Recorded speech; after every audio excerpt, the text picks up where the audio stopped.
Arnesh Kumar versus state of Bihar के supreme court के फैसले के बाद से झूठा आरोप लगाने वाला माफिया बहुत बेचैन था कि आरोपी पति को कैसे जेल भेजा जाए। पहले तो वो आरोप लगाते थे और पति को जेल हो जाती थी, लेकिन अब सुप्रीम कोर्ट ने अरनेश कुमार वाले जजमेंट में कहा कि नहीं, 7 साल से कम के किसी सजा वाले केस में आरोपी को अरेस्ट नहीं किया जाएगा। अब उन्होंने 2 नए प्रकार के आरोपों का आविष्कार किया। पहला था कि पति के भाई, पिता, जीजा, दोस्त वगैरह पर रेप का आरोप लगाओ तथा पति के ऊपर अप्राकृतिक तरीके से यौन संबंध बनाने का आरोप लगाओ। अप्राकृतिक यौन संबंध सेक्शन 377 आईपीसी के अंतर्गत दंडनीय होते हैं तथा इसमें उम्र कैद तक की सजा का प्रावधान है। इसलिए यदि सेक्शन 377 आईपीसी आरोपी के खिलाफ लग जाए तो फिर उसे अरनेश कुमार के आधार पर जेल जाने से बचाया नहीं जा सकेगा। लेकिन कोर्ट्स का कहना है कि ऐसा ख्वाब देखना बस अब बिल्ली का देखा ख्वाब ही बनकर रह जाएगा। मध्य प्रदेश हाई कोर्ट ने विशद कानूनी विवेचना करके एक निर्णय दिया है, जिसके अनुसार वर्तमान कानून का रूप अब इस तरह का बन गया है कि उसके अंतर्गत अब पति के खिलाफ अप्राकृतिक यौन संबंधों का केस दर्ज नहीं किया जा सकेगा। नए कानूनी नियमों के तहत अब पति पत्नी चाहे जिस प्रकार से परस्पर शारीरिक संबंधों में स्थित हो जाएं, परंतु पति के खिलाफ सेक्शन 377 आईपीसी के अंतर्गत कोई केस दर्ज नहीं किया जा सकता है। मध्य प्रदेश में एक पति पत्नी का केस था। वहां पति अनुसूचित जनजाति से था। पति पत्नी के बीच संबंध तनावपूर्ण थे। रिकॉर्ड के अनुसार 2/11/2022 को पत्नी ने पति के साथ व उसके स्टाफ के साथ बुरा बर्ताव किया था, जिस पर पति ने नौगांव पुलिस स्टेशन में एक शिकायत दी थी।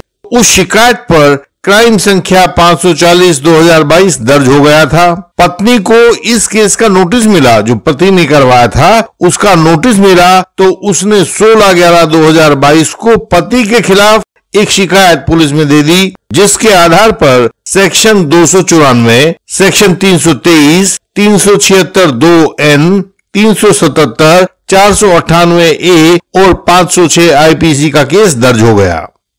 पति इस केस से आहत हुआ और वह मध्य प्रदेश हाई कोर्ट पहुंचा कि इस केस को, जो पत्नी ने उसके खिलाफ करवाया है, सेक्शन 482 सीआरपीसी के तहत सुनकर क्वैश कर दिया जाए। इसमें पिटिशनर पति का कहना था कि 2013 के क्रिमिनल अमेंडमेंट एक्ट के आने से पहले जो कृत्य सेक्शन 377 आईपीसी के अंतर्गत अपराध बन जाते थे, वे अब 2013 के अमेंडमेंट एक्ट के बाद रेप की परिभाषा में कवर हो गए हैं।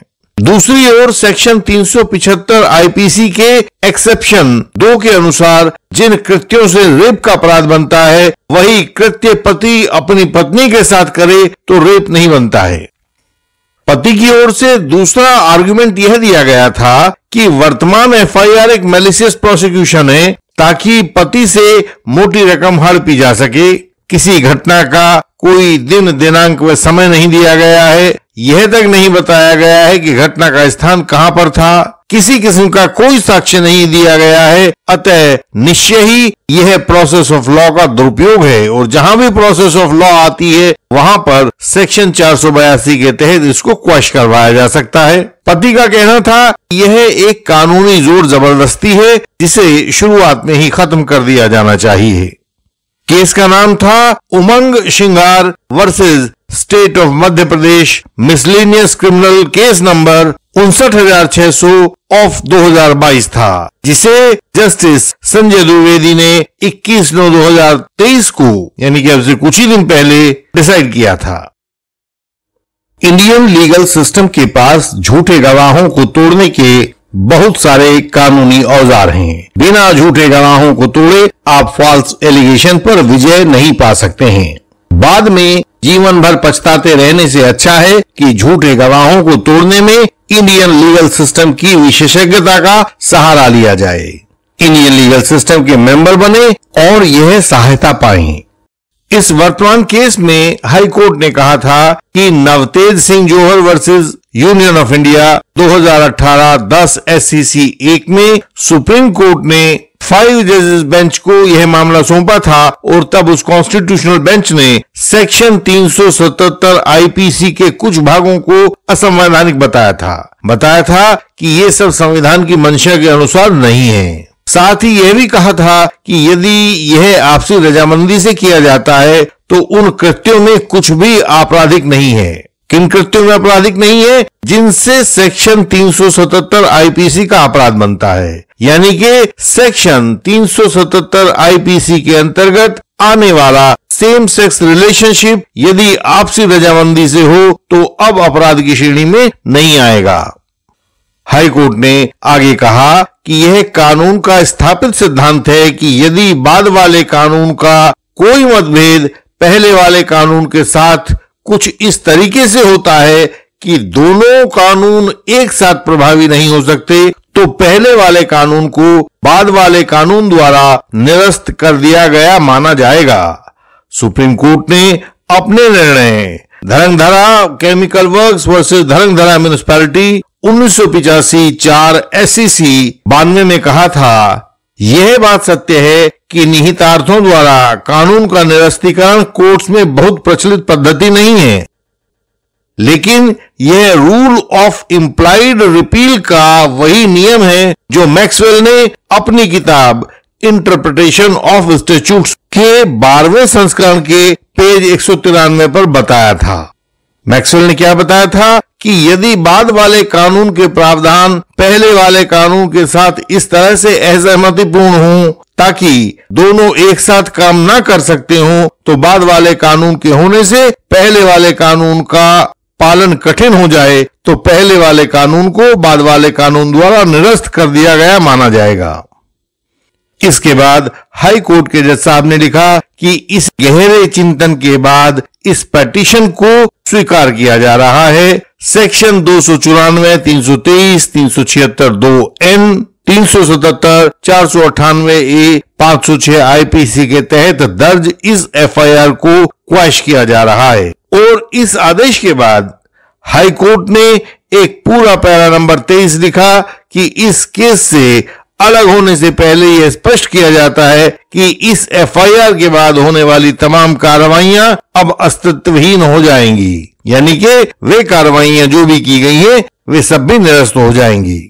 हमें लगता है यह बड़ी बात है, क्योंकि जब ईश्वर में इन गुणों को प्रतिबिंबित किया जाता है तो हम सब लोग ईश्वर को करुणा निधान कहकर उसका बखान करते हैं। इस ऑर्डर में करुणा बिखरी पड़ी है।